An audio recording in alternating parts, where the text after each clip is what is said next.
Kakulangan sa supply ng karne ng baboy patuloy na nararanasan sa ilang pamilihan ayon sa Sinag. Makibalita tayo live kay Jasmine Gabriel Galban.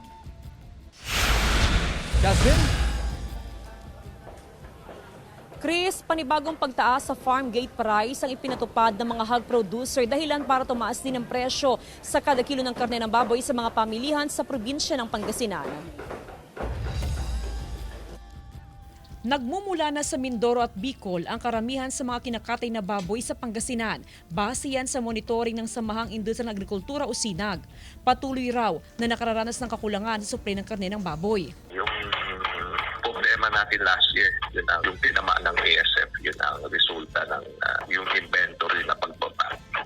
Ang kakaunting supply ng baboy sa ngayon, hindi naman daw masyadong ramdam dahil sa mababang demand sa karne ng baboy.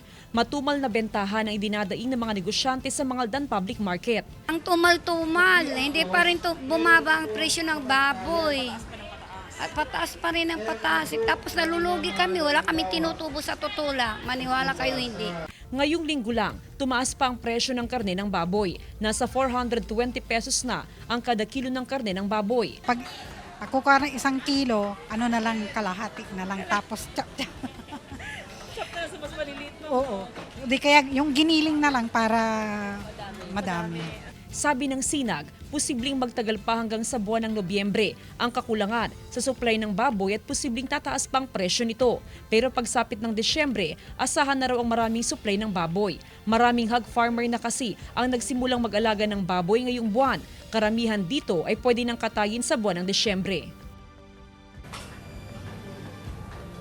Chris, simula noong nakarang mga buwan ay umabot na sa 10 piso hanggang 20 piso ang pagtaas sa presyo sa kada kilo ng karne ng baboy. Dito sa Malimgas Public Market sa lungsod ng Dagupan ay naglalaro sa 400 hanggang 420 pesos ang per kilo ng karne ng baboy. Chris?